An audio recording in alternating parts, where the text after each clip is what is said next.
गुरु प्यारी साध संगत जी, प्रेम से कहना धन निरंकार जी।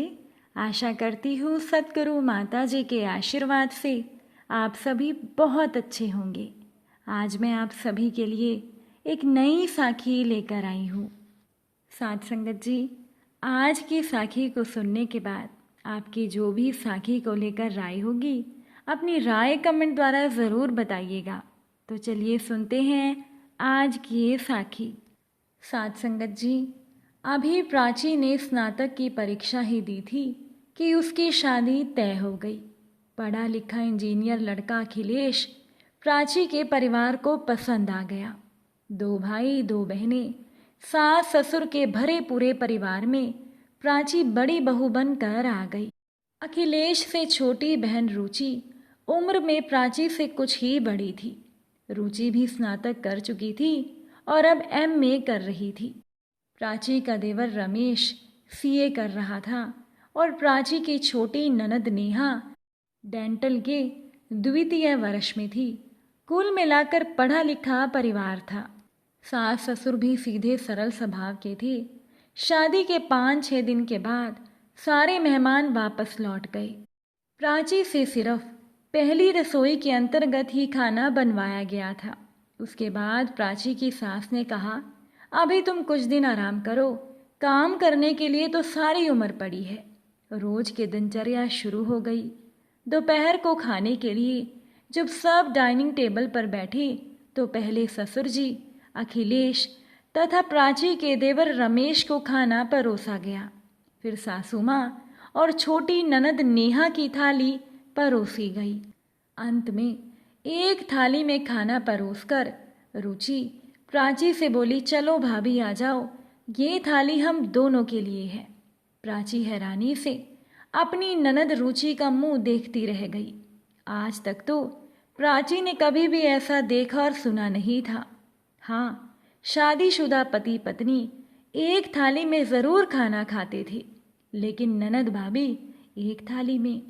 ये बात प्राची को बड़ी अजीब लगी। अभी प्राची इस बारे में सोच ही रही थी कि प्राची की सास ने कहा, बहू, ये तुम्हारी जो ननद है ना, ये तुम्हें बहुत प्यार करती है, इसीलिए मैंने एक ही थाली में तुम दोनों का खाना परोस दिया है। कहा जाता है ना, इकट्ठा खाने से प्यार बढ़ता है। अब इस बात पर परिवार के सभी सदस्य मुस्कुरा दिए, लेकिन प्राची अभी भी हैरान थी। उसे बहुत अजीब लग रहा था। धीरे धीरे प्राची ने रसोई तथा घर के बाकी काम करने शुरू कर दिए। प्राची के ननद रुचि कॉलेज केवल 3-4 घंटे के लिए ही जाती थी। घर पर पढ़ाई के साथ वो छोटे मोटे काम भी कर दिया करती थी। प्राची जब रसोई में होती तो रुचि आकर पूछती, भाभी, मैं आपकी कुछ मदद कर दूं? कभी कभी तो प्राची कोई काम कह देती, लेकिन ज़्यादातर प्राची कहती, मैं कर लूँगी दीदी, आप अपनी पढ़ाई कर लो।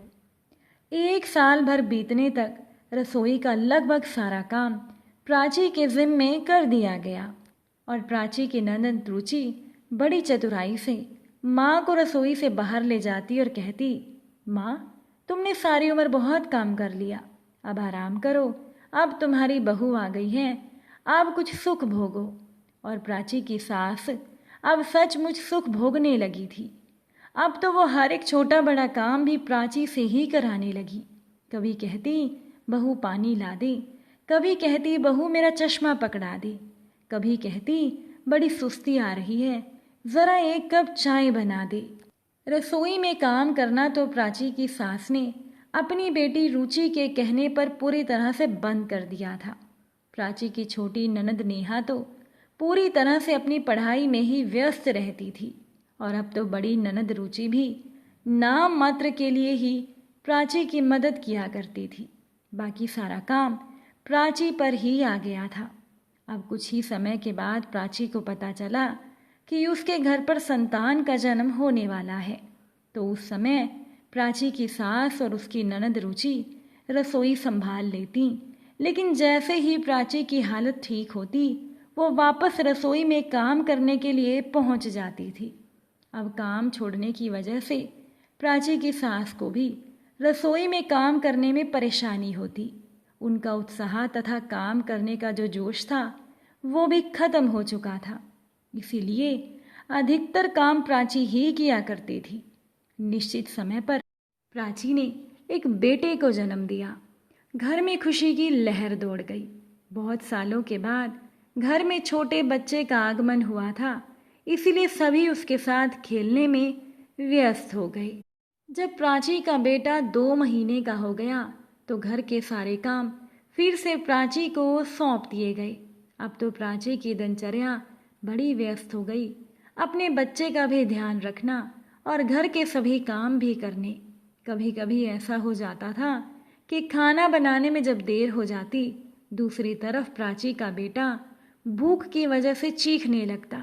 इस पर उसकी सास कहती, पहले अपने बच्चे को संभालो, घर के काम तो बाद में होते रहेंगे। जितनी देर प्राची बच्चे को संभालती, उसे दूध पिलाती, प्राची की सास भी आराम करती और दूध पिलाने के बाद प्राची को ही जाकर सारे काम निपटाने पड़ते थे। इसीलिए प्राची को कई बार बड़ी परेशानी होती, लेकिन वो संकोच के मारे अपने पति से भी कुछ कह नहीं पा रही थी। उसे लगा था कि कहीं उसका पति अखिलेश ये ना समझ ले कि मैं उनकी माँ की शिकायत कर रही हूँ। धीरे धीरे प्राची ने महसूस किया कि उसकी ननद रुचि भी उस पर हावी होती जा रही है। कुछ भी काम करना हो तो रोब से अपनी भाभी से कहती, भाभी ये काम कर दो, आपने ये नहीं किया। भाभी आपको समझ नहीं है, इतना समय हो गया आपको यहाँ आए हुए, अभी तक आपको पता नहीं चला कि काम कैसे करते हैं। रुचि की बातों से प्राची को बड़ा दुख होता, उसकी आंखें भर आती, लेकिन घर का माहौल खराब ना हो इसीलिए प्राची चुप ही रहती थी। अब एक दिन प्राची खाना बनाकर अपने बेटे के साथ खेल रही थी। कुछ देर के बाद प्राची का बेटा रोने लगा। उसे भूख लगी थी तो प्राची अपने बेटे को संभालने लगी, उसे दूध पिलाने लगी। इतने में प्राची के ससुर जी ने कहा, खाना बन गया है तो मुझे खाना परोस दो। रुचि उधर से जा रही थी। उसने प्राची से कहा, भाभी पिताजी को खाना परोस दो। क्या आपको नहीं पता, उन्हें शुगर की बीमारी है, उन्हें समय पर खाना चाहिए। तब प्राची ने कहा, दीदी मेरा बेटा मुझे तंग कर रहा है, आप ही पिताजी को खाना परोस दो। तब इस पर रुचि ने गुस्से से कहा, भाभी क्या आप अपने बेटे को 10-5 मिनट आगे पीछे नहीं संभाल सकती? पहले पिताजी को खाना परोस देती, फिर अपने बेटे को संभाल लेती।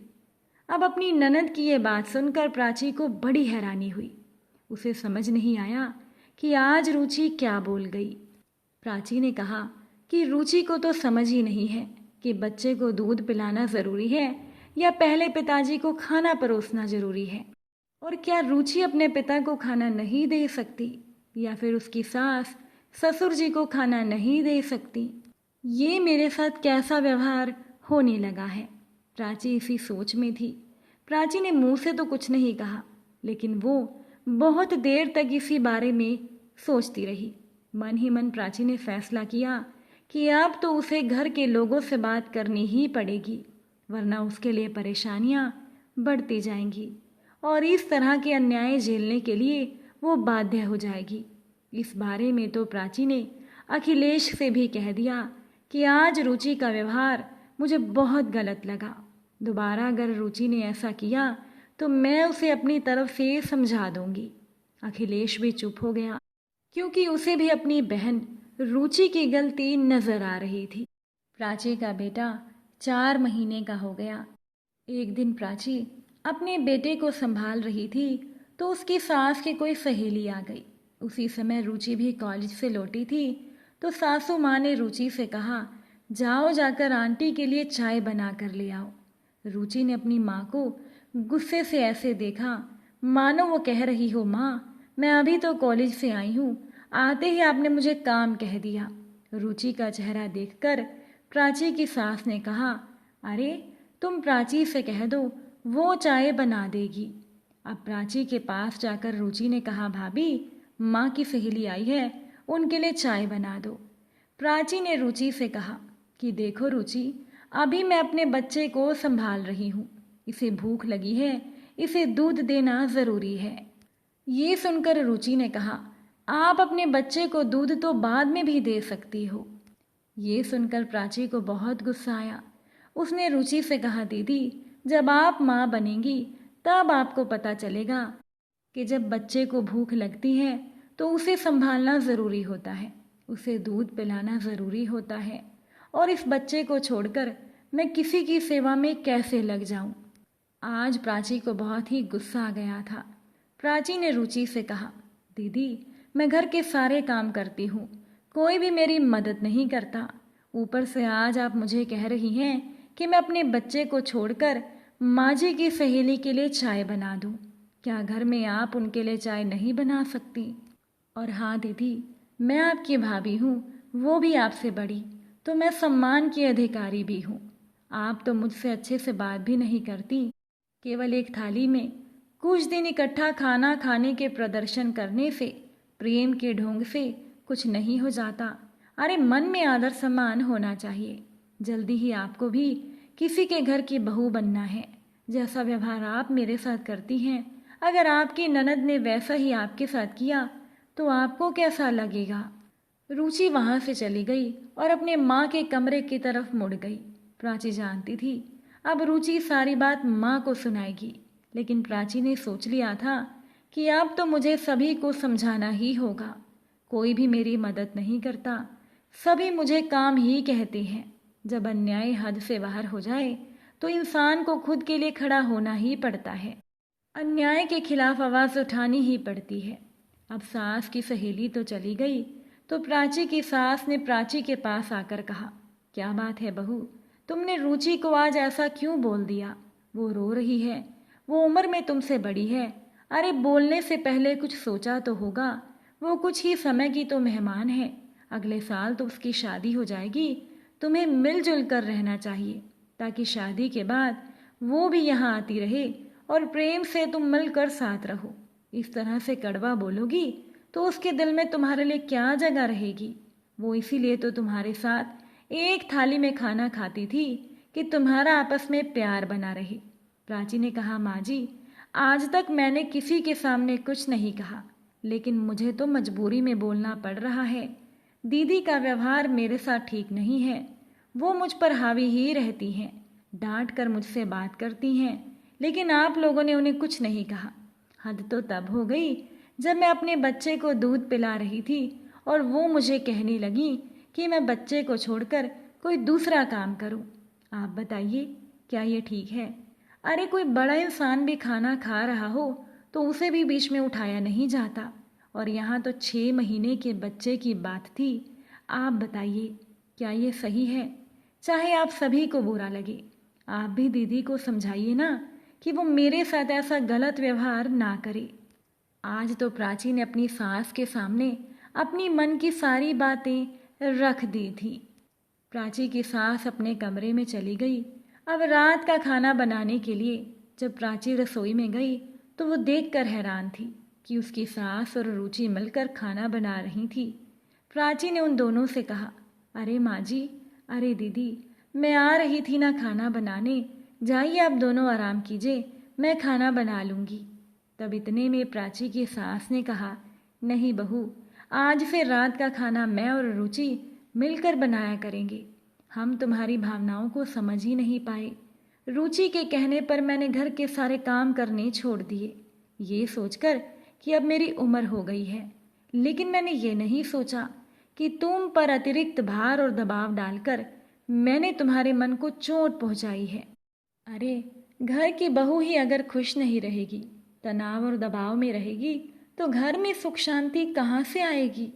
मैं मानती हूँ रुचि ने तुम्हारे साथ गलत व्यवहार किया है। जो इसने तुमसे कहा कि दूध पीते बच्चे को छोड़कर घर के काम करो, ये बहुत गलत बात है। अभी इसे इन बातों की समझ नहीं है, शादी के बाद इसे समझ आ जाएगी। तुम इसे माफ़ कर दो, जाकर थोड़ी देर अपने बेटे के साथ खेलो, उसका कोई काम हो तो कर लो। ये सुनकर प्राची की आंखों में आंसू आ गए। अपनी सास से कहने लगी, माँ जी, मैं आपकी शुक्रगुजार हूँ, आपने मेरी बात को समझा, वरना ऐसी छोटी छोटी बातों से घर में लड़ाई झगड़ा शुरू हो जाता है। मैं खुद ही नहीं चाहती कि हमारे घर का माहौल खराब हो, इसीलिए मैं इतने समय से चुप रही। और दीदी को भी अब समझ में आ गया। ये जानकर मुझे अच्छा लगा। अब मुझे उनसे कोई भी शिकायत नहीं है। दूर खड़ी रुचि धीरे से प्राची के पास आई और कहने लगी, भाभी मुझे माफ़ कर दो, मुझसे गलती हो गई। ना समझी में मैंने आपसे बहुत गलत कह दिया। अब आपको कभी भी शिकायत का मौका नहीं मिलेगा। मैं आपकी हर संभव मदद ज़रूर करूँगी। रुचि की आंखों में भी पश्चाताप के भाव नजर आ रहे थे। रात के खाने के समय घर का माहौल एकदम सहज और खुशनुमा था। ननद भाभी मेज पर खाना लगाकर खाना परोस रही थी और सासू माँ अपने पोते के साथ खेल रही थी। प्राची ने समझदारी से अपनी सास से बात करके अपने घर को टूटने से बचा लिया था। साथ संगत जी, साखी को लेकर आपकी जो भी राय होगी कमेंट द्वारा ज़रूर बताइएगा। आप सभी से फिर मुलाकात होगी एक नई साखी के साथ। साथ संगत जी प्यार से कहना, धन निरंकार जी।